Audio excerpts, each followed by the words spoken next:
Bienvenue à bord du flot de l'histoire Moussaillon. Je suis capitaine Romain Rivière et je suis très content de t'accueillir aujourd'hui pour ce 18e épisode. Donc si tu ne connais pas le flot de l'histoire c'est le podcast qui vogue à travers l'espace et le temps quand les vents lui sont favorables, afin d'apprendre du passé pour construire aujourd'hui le monde de demain. Arrime-toi bien et profite des alizés. Donc aujourd'hui, pour ce 18e épisode, j'ai accueilli Stéphane Anani, qui était ancien coach sportif, aujourd'hui webmarketeur, et on va parler d'éducation. Cet épisode est l'épisode 18, il fait suite à l'épisode 17, qui nous parlait de Socrate et de l'éducation à son époque. Aujourd'hui, on va parler plutôt de l'éducation aujourd'hui et comment construire l'éducation de demain. Donc si tu n'as pas écouté l'épisode 17, je t'invite vivement à écouter l'épisode 17 avant d'écouter cet épisode. Par ailleurs, je vais aussi m'excuser pour la qualité du son de cet épisode qui est un peu moins bon que les précédents. On a eu quelques soucis techniques durant l'interview. Voilà, donc je m'excuse par ailleurs, j'espère que tu m'en tiendras par rigueur et que tu apprécieras quand même cet échange assez incroyable qu'on a eu avec Stéphane, qui est vraiment top. Maintenant, si cet épisode te plaît, si tu aimes bien le projet, je t'invite toujours à partager l'épisode autour de toi, ça me ferait super plaisir. Et aussi à lui mettre la note de 5 étoiles sur Apple Podcast, c'est ce qui m'aide le plus à le référencer. Et si tu veux soutenir le projet, tu peux le faire via Patreon pour seulement 2 doublons, ça m'aiderait énormément. En tout cas, merci à toi et je te souhaite une bonne écoute. Bienvenue à tous sur le podcast Le Flot de l'Histoire. La semaine dernière, nous avons parlé de Socrate et de l'éducation, comment il avait mis en place l'éducation à son époque et à quoi cela avait servi. Aujourd'hui, j'accueille Stéphane Anani pour nous parler de l'éducation aujourd'hui, comment la mettre en place pour construire l'éducation de demain. Donc bonjour Stéphane et merci d'être présent avec nous. Bonjour Romain, merci à toi pour l'invitation. Eh ben, je suis super content que tu sois là. Et du coup, avant de commencer, j'aimerais bien que tu te présentes pour nous dire qui est-ce que tu es, où est-ce que tu vis, qu'est-ce que tu fais dans la vie. Alors, Nani Stéphane, donc j'ai 45 ans, je suis marié, père de 3 enfants. Je suis sur Lyon, je travaille j'ai monté mon entreprise depuis 6 mois de web marketing, marketing digital, etc. Tout ce qui concerne la communication et la bonne communication sur les outils numériques. J'ai été pendant 20 ans dans l'éducation, puisque j'étais éducateur sportif en natation et donc directeur technique d'un club de natation. Voilà, j'ai fait ça pendant 20 ans et puis un jour j'ai dit stop parce que j'étais sur des horaires un peu décalés, ce qui ne me permettait pas de voir grandir mes enfants et d'être là pour eux et pour mon épouse. Donc à un moment j'ai dit bon stop, on va essayer de revenir à une vie à peu près normale pour être là, participer à ce qui se passe et surtout participer à l'éducation de mes enfants parce que c'est une chose à laquelle je tiens énormément. Ah ben, je pense que c'est super important de participer à l'éducation de ses enfants, justement, parce que c'est un petit peu pour ça qu'on vit, pour éduquer nos enfants comme il faut, pour qu'ils prennent les bonnes habitudes pour plus tard. Et du coup, en parlant d'éducation, est-ce que tu peux nous dire qu'est-ce que l'éducation pour toi? Qu'est-ce que ça représente? L'éducation pour moi, ça représente, je sais pas, j'ai une image en tête, c'est ma mère, parce que j'ai été élevé par ma mère. Et c'est les messages positifs, les valeurs qu'elle a pu essayer de m'apporter. J'espère en avoir attrapé quelques-unes au passage. C'est le respect de l'autre, c'est toutes ces choses-là, toutes ces petites choses en fait qu'on peut faire tous les jours ou qu'on peut apprendre tous les jours ou dans lesquelles on peut progresser tous les jours et qui nous aident à mieux vivre les uns avec les autres. Ouais, je pense que c'est une bonne réponse. Enfin, il n'y a pas de mauvaise réponse. Mais les mamans, je pense que c'est le meilleur exemple d'éducation qu'on peut avoir. Moi, je pense que c'est un petit peu pareil pour moi. C'est ma mère qui aime beaucoup éduquer. Donc, j'ai pris beaucoup d'exemples sur les valeurs qu'elle m'a inculquées. Donc, je pense que les parents ont une grosse responsabilité dans tout ce qui est éducation, justement, pour orienter les enfants vers les bons comportements. Donc ça, c'est vraiment top. Est-ce que tu peux me dire qu'est-ce que ça symbolise pour toi l'éducation? Comment tu l'incarnes justement? Comment tu arrives à la transmettre aux enfants? C'est pas si simple de symboliser. Alors, j'ai beaucoup de problèmes justement avec les symboles parce que j'aimerais bien que mon éducation à moi soit un petit peu le guide de l'éducation de mes enfants, mais je me dis aussi qu'il faut être capable de s'adapter aussi à son époque et puis aussi s'adapter un petit peu à la personnalité propre de nos enfants. On aimerait bien qu'ils nous ressemblent, hein, c'est un petit peu le défaut, je pense, des parents. On aimerait bien que, voilà, mais de temps en temps, je pense que c'est ce qui nous pousse un petit peu à faire certaines erreurs d'éducation aussi, à trop vouloir voir à travers nos enfants ce que nous, on voudrait être ou ce qu'on n'a pas pu être ou ce qu'on a, voilà. Donc, symbolise pour moi, l'éducation, en tout cas, ça doit être un guide. C'est-à-dire que c'est un guide. On va partager des valeurs, on va partager des choses, on va essayer de guider nos enfants, de guider l'autre. Et puis après, ben, c'est lui qui fera son choix de prendre ou de ne pas prendre en compte le guide qui lui est tendu. Ouais, je pense que la notion de guide est hyper important. Et du coup, comment tu l'incarnes, toi, en cette guidance, cet aspect de guide? Tu leur montres la bonne voie ou justement tu veux te détacher un petit peu pour pas qu'ils te ressemblent? Non, alors j'ai jamais eu la prétention de tout savoir et de tout le temps sur la bonne voie. Je pense que même parfois, en tant que parents, on apprend nous-mêmes, on apprend de nos enfants qu'on s'est planté. Et c'est ça qui est beau dans l'éducation parce que ça doit pas aller que dans un sens. Pour moi, c'est un aller-retour. C'est je guide, je te propose de faire comme ça ou en tout cas, je te propose telle ou telle valeur. Et après, à toi de me dire si cette valeur, elle te parle, si tu arrives à l'adapter à toi et si tu n'arrives pas à l'adapter à toi, qu'est-ce que tu proposes? Qu'est-ce que tu vas mettre en place qu'est-ce que tu vas mettre en place pour en tout cas la mettre en phase avec ce que tu es, quoi. Donc, j'essaye juste en fait de titiller et de proposer. Et puis après, c'est beaucoup d'échanges et de discussions autour de certains sujets, etc., quoi. De sujets, ça peut être des cas tout simples de malentendus entre les enfants eux-mêmes, ou alors quand ils rentrent de l'école et qu'ils te disent ah bah, c'est passé ci, c'est passé là, etc. Essaye un petit peu de donner ton avis, de dire ben ouais, mais peut-être l'autre a réagi comme ça parce que toi enfin voilà. Donc de titiller un petit peu en fait de titiller des questions, de titiller un petit peu des réactions, mais pas trop dans le guide parfait de voilà il faut faire comme ci, il faut faire comme ça, quoi. De solution magique, j'en connais pas, quoi. Bon, je pense qu'il y en a pas de solution magique et je pense que tu as tout à fait raison sur le fait de proposer. Les enfants, on parle d'éducation des enfants, là, les enfants, le premier qu'on a, on n'a pas de guide, on sait pas comment faire parce que la première fois, c'était nous qui étions enfants. Du coup, on Mmh. a juste observé un petit peu nos parents, donc on n'a pas de préparation, il y a pas de modèle d'emploi tout fait. Donc on apprend en même temps quand on les éduque et on essaye de faire au mieux. Donc je pense que c'est quelque chose un petit peu de leur laisser un petit peu de libre arbitre, en même temps leur mettre, des cadres et certaines limites. Je pense que c'est une bonne idée, c'est une bonne chose à faire justement pour, pas brider leur créativité aussi comme tu l'as dit et en même temps, les encadrer pour qu'ils aient un chemin, mais que ce chemin, il soit pas fermé, il soit un petit peu ouvert sur plusieurs possibilités. Tout à fait, poser un socle, avoir tu sais, à une époque, on disait avoir un tronc commun de connaissances, et puis après, à toi d'ajouter le reste et de chercher ce qui te manque dans ce tronc commun et qui va faire ta personnalité propre. Ouais, ça, c'est hyper intéressant comme, métaphore avec justement le tronc, l'arbre. On crée un arbre et après il y a plusieurs branches et des brindilles, des feuilles et puis, les enfants, ils vont choisir justement, vers quelle branche, quelle brindille et puis des fois, ils vont revenir en arrière, ils vont prendre une autre branche, ils vont prendre une autre brindille, une autre feuille, après hop, ils vont peut-être retomber, ils vont tomber, la feuille va tomber, ils vont reprendre le tronc et après ils vont repartir sur une autre branche, sur un autre interstice Et et c'est peut-être pour qu'on avait apprendre. moins, nous, à notre époque, justement, enfin, moi, pour avoir donc 45 ans, on avait peut-être moins cette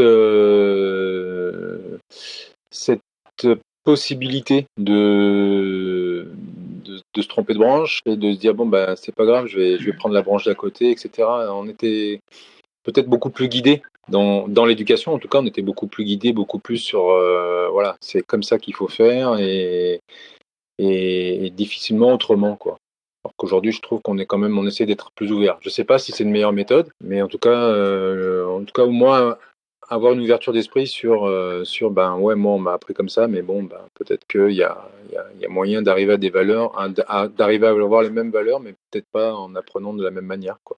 Ouais, ça c'est hyper intéressant, ouais, de pas avoir les mêmes valeurs, mais de les apprendre différemment. Je pense que tu as tout à fait raison sur le fait qu'aujourd'hui, on est une société qui est un petit peu plus Mm. ouverte sur le monde, avec plus de liberté laissée aux personnes de choisir leur voie, avec la possibilité de se tromper, qui est moins, même si en France l'échec est un petit peu encore Ouais, un petit peu beaucoup. tabou, mais, Mm. mais on a quand même la possibilité de faire plusieurs choses. Alors qu'avant, on prend l'exemple de l'entreprise par exemple, où on avait une éducation qui nous disait vous avez telle étude, tu vas faire tel métier, et puis on restait 10, 20, 30 ans, 40 ans, voire toute sa vie dans la même boîte.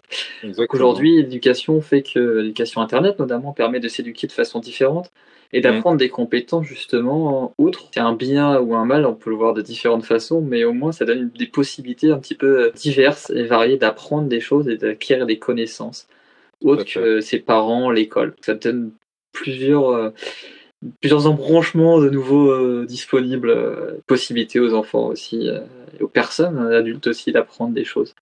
Exactement. Donc ça, c'est un concept que je trouve vraiment, vraiment important et du coup, ça m'amène à ma question suivante et quelle est l'importance du coup de l'éducation, dans l'éducation? Bah, l'importance, je dirais que quand je vois les exemples d'aujourd'hui, un petit peu de voilà, dans les faits divers, dans tout ce qui peut se passer de négativité, d'agressivité, de violence, voilà, je pense qu'avant tout, c'est tout simplement un manque d'éducation. C'est un manque de ce guide que tu disais tout à l'heure, de guider l'autre à une ouverture d'esprit, à aller vers l'autre, à comprendre l'autre, à accepter l'autre. Et en fait, je pense qu'aujourd'hui, on a une bonne partie de notre jeunesse qui s'éduque toute seule. Et elle s'éduque toute seule, et ben, finalement, comme tu le disais aussi juste avant, elle s'éduque à base de vidéos Internet et de films et de trucs comme ça. Et pas les bons choix, quoi, finalement. Et c'est ouvert, on peut y aller. Il y a tout ce qu'il faut pour apprendre les bonnes choses, mais il y a aussi tout ce qu'il faut pour apprendre les mauvaises choses. Et c'est souvent les mauvaises choses qui ressortent le plus. Donc, c'est ce qui me pose un petit peu problème aujourd'hui. Voilà, en fait, c'est pas les outils, c'est plutôt le cadre toujours. En fait, Mmh. voilà, il y a plus de cadre, il y a plus de cadre, il y a plus la base, voilà, du respect de l'autre, de l'adulte, de toutes ces choses-là, quoi, de se dire, ben, on va écouter l'autre, écouter ce qu'il a à dire, et il a peut-être des choses à m'apprendre aussi, etc. Enfin, je trouve qu'on se ferme de plus en plus alors qu'on essaye justement d'être dans un monde de plus en plus ouvert. C'est ça qui est étrange. Ouais, c'est contradictoire, oui, effectivement et c'est hyper intéressant. Du coup, ouais, on parle de monde ouvert, justement, d'écoute et justement, je pense qu'aussi, il y a ces nouveaux outils numériques, qu'on parle et qui sont encore assez jeunes, Hmm. à notre échelle et du coup, on n'a pas encore appris à les utiliser, de la C'est bonne ça. manière, je pense. Ils sont en totale liberté, en totale liberté d'utilisation Hmm. et du coup, les parents, les gens même ne savent pas comment les utiliser, qu'est-ce Tout qu'on à peut fait. faire avec? Il y a toujours l'exemple, c'est qu'aujourd'hui tu as un téléphone tu peux acquérir toute la connaissance du monde, mais tu passes ton temps à regarder des vidéos de chats, Hmm. C'est alors que tu pourrais faire énormément de choses avec ton téléphone. C'est plus puissant que n'importe quel ordinateur d'il y a 10 ans. c'est ça. C'est un puits de savoir. Moi, je trouve aujourd'hui que on a un accès à l'information qui est mais phénoménal. On peut quasiment tout trouver et voilà. Ouais, c'est comme tous les outils. Souvent, je prends l'image il y a des gens qui disent ah oui, mais c'est le problème, c'est les téléphones, les gamins maintenant, ils sont trop sur les écrans, ça les rend dingues, etc. Mais je veux dire, il y a quelques années de ça, il y avait la télé, c'était pareil. Ouais. Et donc, je pense que tout simplement, les gens oublient qu'il y a un bouton marche arrêt dessus. Et on en revient au cadre. Ben, à un moment, ben, il faut savoir le bouton off et puis on passe. Et voilà, c'est garder le contrôle des outils parce que ça reste quand même des outils fabriqués par l'être humain. Et tant moi je suis vraiment dans la partie, hein, voilà, je pense que je suis un gars hyper connecté et que je suis beaucoup sur les écrans. Mmh. Mais pourtant, à côté de ça, ben, par rapport à l'éducation de mes enfants, je sais que je limite énormément les temps passés sur les écrans, etc. C'est voilà, je time. Alors ça leur fait pas plaisir, mais c'est pas grave. Plus tard. Ils te remercieront plus tard.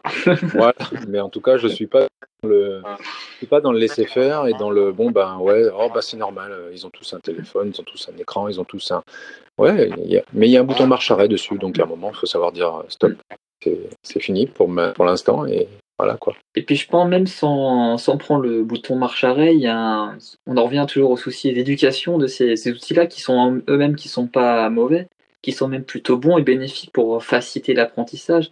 Tout à fait. On voit les objets connectés qui sont utilisés, dans l'éducation justement pour illustrer des propos avec des vidéos qui sont mis en place, par les Mmh. professeurs ou même des immersions, l'utilisation de logiciels de laboratoire d'études qui sont Mhm. hyper intéressants, ou même des applications sur ton téléphone pour accéder à certaines actualités ou même documents du cours.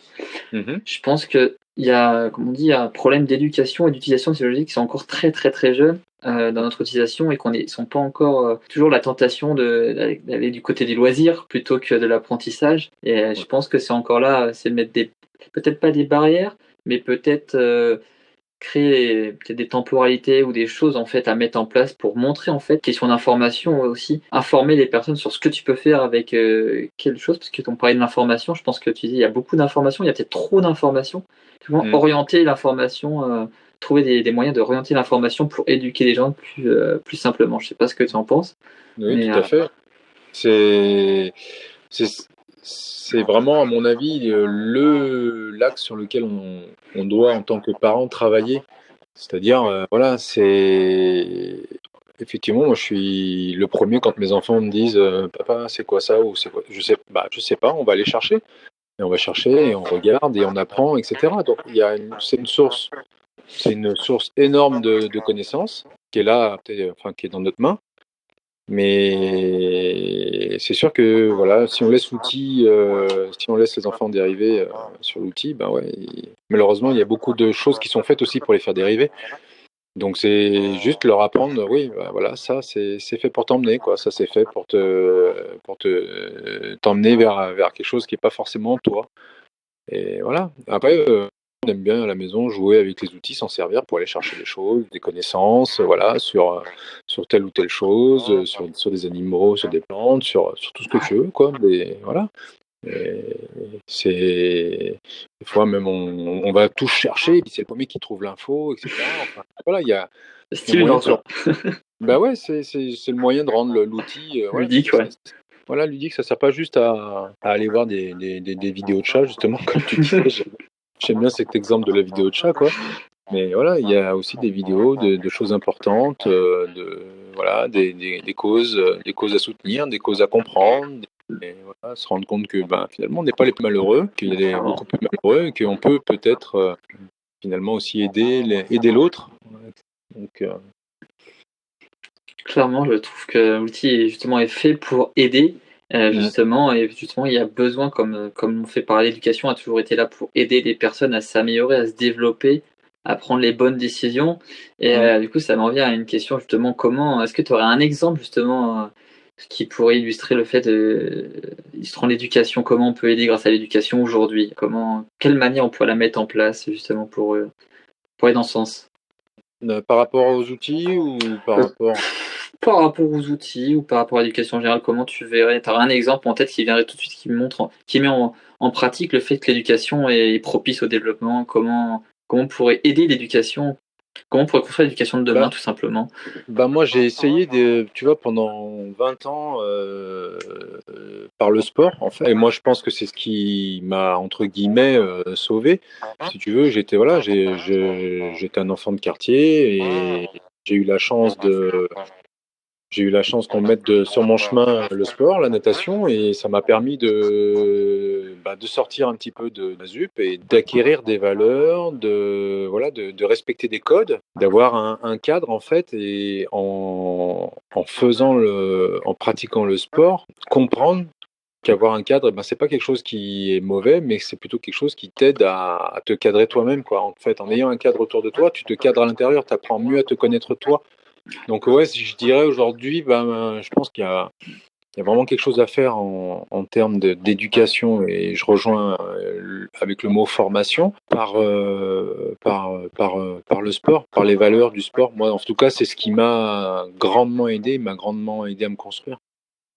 Ouais, moi je pense que, pareil, hein, pas le même background au départ, mais le sport m'a grandement aidé aussi, je pense que le sport m'a vraiment aidé à partager, des valeurs, à rejoindre un groupe, un collectif. J'ai fait beaucoup de sports collectifs aussi de mon côté, des sports individuels aussi et ça te donne un but, ça te donne une motivation, des objectifs, un rythme, des entraînements, Tout à fait. des entraîneurs, et même des compétitions où tu rejoins d'autres personnes, où il y a un esprit très, très fraternel, ou même s'il y a une compétition, vraiment on acquiert des valeurs de respect, de plein de valeurs qui sont humainement incroyables et que tu gardes après toute ta vie justement, tout le temps. Je pense que le sport est vraiment une des solutions justement pour l'éducation de demain, avec le numérique, justement trouver des solutions pour le numérique.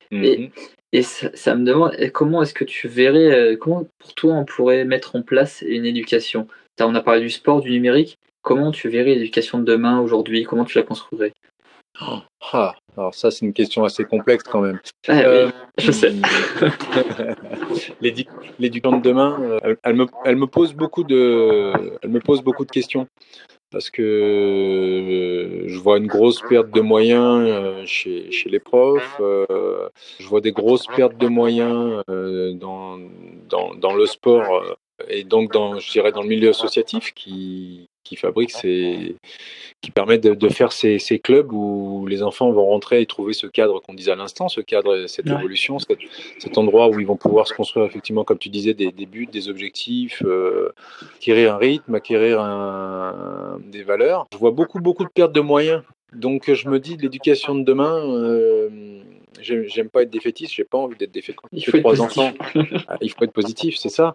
On est là pour être positif, surtout quand tu as 3 enfants. Tu peux pas dire je fais des enfants. Et derrière, en fait, bonne chance, hein, voilà, la porte est merdez-vous. Donc, moi, je pense que l'éducation de demain, je la verrai surtout par de l'ouverture d'esprit, en fait. Je trouve que c'est ça. Je pense que un petit peu, ce qu'on disait tout à l'heure, les outils numériques et la capacité de s'ouvrir aux autres, aux autres choses et aux autres personnes. Le sport, ça te permet aussi de rencontrer d'autres personnes qui sont pas forcément, effectivement, qui n'ont pas forcément le même passif que toi, mais qui finalement ont intrinsèquement le même but que toi, c'est-à-dire acquérir des valeurs, des objectifs, un cadre, un rythme.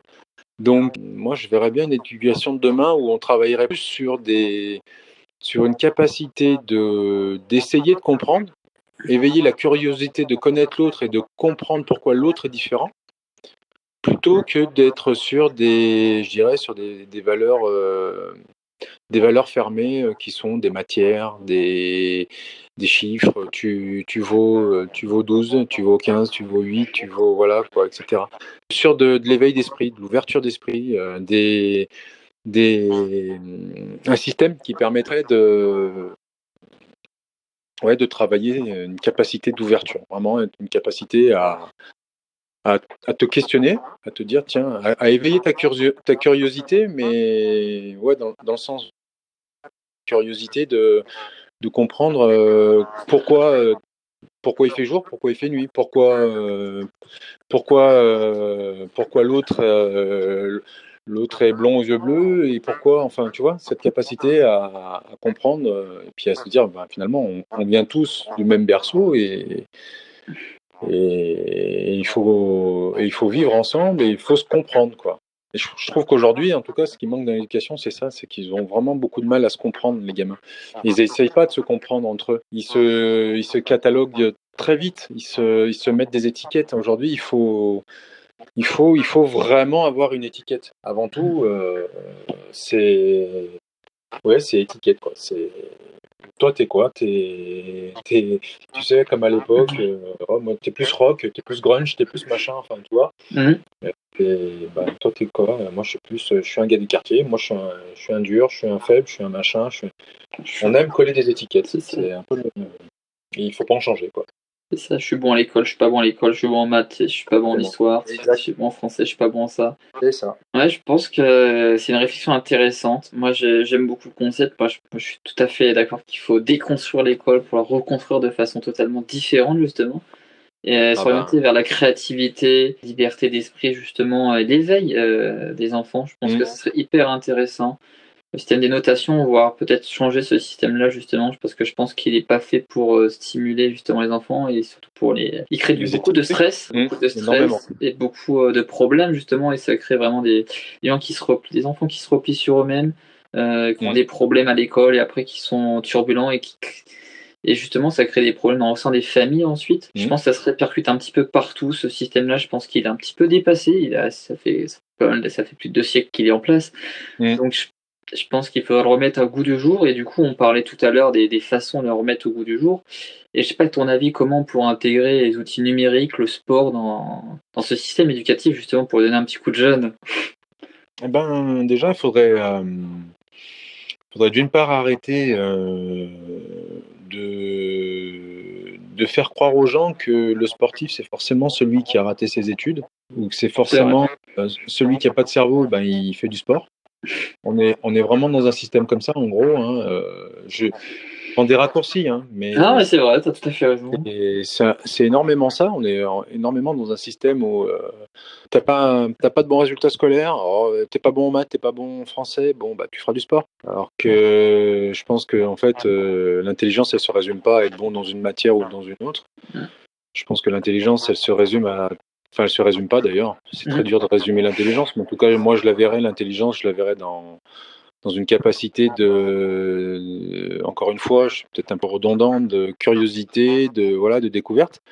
Et donc, pour intégrer un petit peu, ben, le sport et puis pareil pour le numérique, ça revient à ce qu'on disait tout à l'heure aussi, c'est qu'on y voit, soit le bien, soit le mal. On est tout de suite très manichéen avec le numérique. Il y a des gens qui vont te dire, «C'est top» et puis il y a les gens qui vont te dire: «Ah non, non, non, c'est super dangereux». Mais en fait, tout est dangereux. Je veux dire, aujourd'hui, tu peux prendre une cuillère, la cisailler et en faire une arme blanche.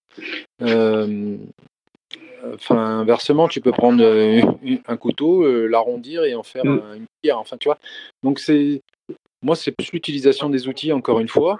Donc, je pense que intégrer tout ça, ce serait qu'on arrête un peu d'essayer toujours de, bah, j'en reviens aux étiquettes, de dire, bah, ça c'est bien, ça c'est mal. Non, le bien et le mal, ils sont là partout.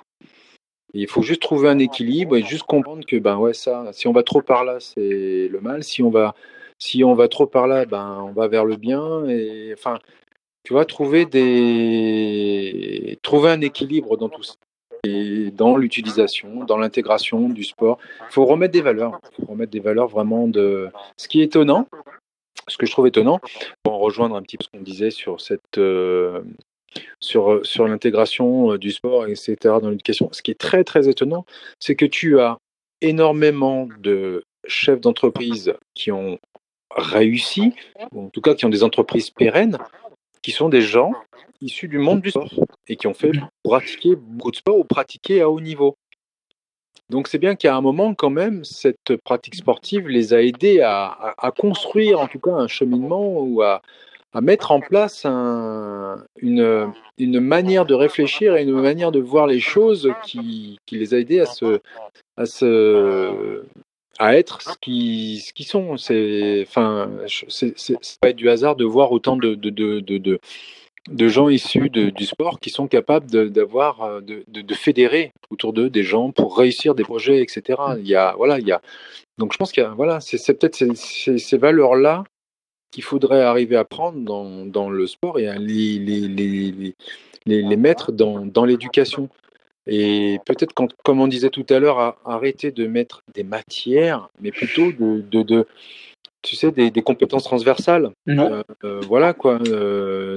Tu veux faire on veut arriver à faire comprendre telle ou telle chose, mais on peut le faire par différentes en intégrant différentes choses, on te donne plusieurs outils pour arriver à un résultat plutôt que de te dire: «Eh ben, on va te donner une calculatrice et il faut que tu fasses des maths». Ben non, je vais te donner une calculatrice, mais je vais te donner aussi, je vais te donner un crayon, je vais te donner peut-être, une tablette et puis je vais te donner aussi une boussole et puis tu vas devoir chercher ton chemin et en même temps que tu cherches ton chemin, enfin, tu vois? Intégrer Super toutes ces intéressant. arriver à intégrer plusieurs notions et je te dis, faut brûler les étiquettes, quoi. Il faut arrêter, le sportif, c'est celui qui a rien dans le crâne. Celui qui fait des maths et ben, il sait faire que des maths et puis il finira comptable ou il finira j'en sais rien. Enfin, c'est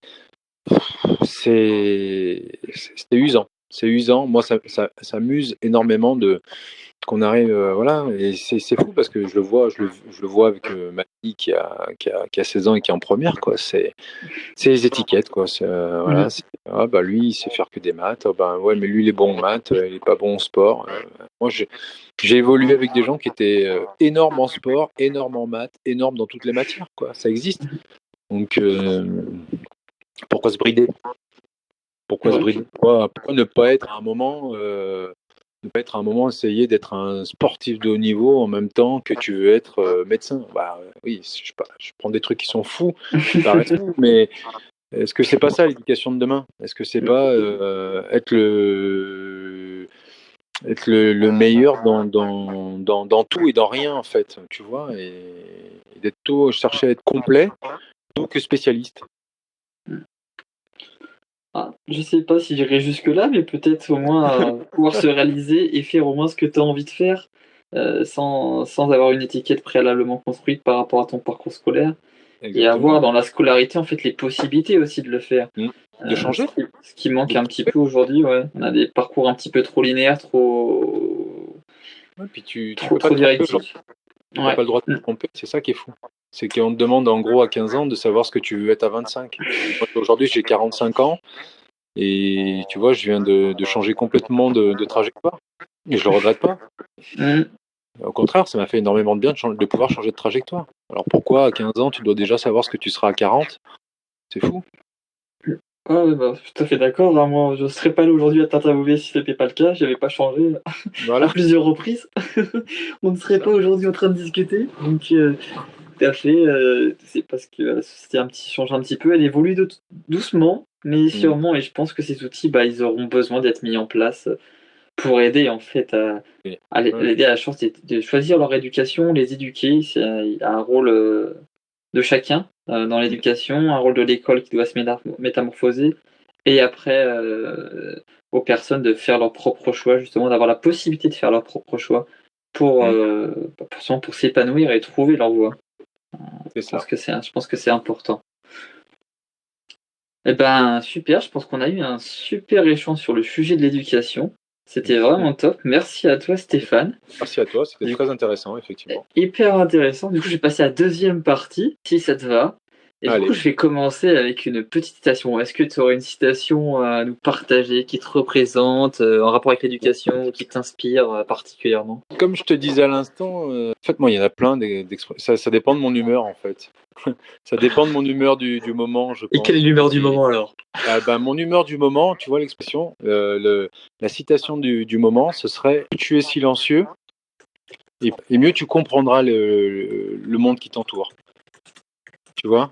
Être plus capable d'écouter que de vouloir trop parler. Intéressant. Est-ce que ça vient de quelque part en particulier ou? Ça vient alors c'est une citation de Rumi, je crois. Je te retrouverai ça peut-être, mais c'était voilà, ça devait se tourner à peu près comme ça, quoi. Plus tu seras silencieux et plus tu deviendras capable d'écoute. C'est un truc voilà, comme ça, je crois. Intéressant, ouais, c'est ça. J'aime beaucoup, c'est top. Bah, merci pour. C'est un petit peu celle du moment, tu vois, où je me dis, je parle moins, j'essaie d'écouter les autres. Ouais, c'est bien, il faut apprendre à écouter, c'est important. L'écoute est une qualité à posséder justement pour pouvoir avancer et se remettre en question un petit peu. Hyper sympa, comme je connaissais pas du tout. J'irai voir ça un petit peu plus. Je te redonnerai la référence exacte. Ouais, voilà, avec plaisir, ouais. Est-ce que tu aurais par hasard une lecture, un podcast à nous partager pareil, peut-être l'humeur du moment aussi? Lecture du moment, j'en ai plusieurs, mais bon, c'est sur le marketing digital, alors je suis pas sûr que ça. Voilà. Mais par contre, il y en a une qui t'inspire, hein. après, dans les podcasts, j'aime bien ce que fait Sylvain Viens. Ok. Je trouve ça assez intéressant. Et c'est quoi le nom de son podcast? Alors là, je me rappelle. Je crois que Sylvain Viens. Ouais, Viens.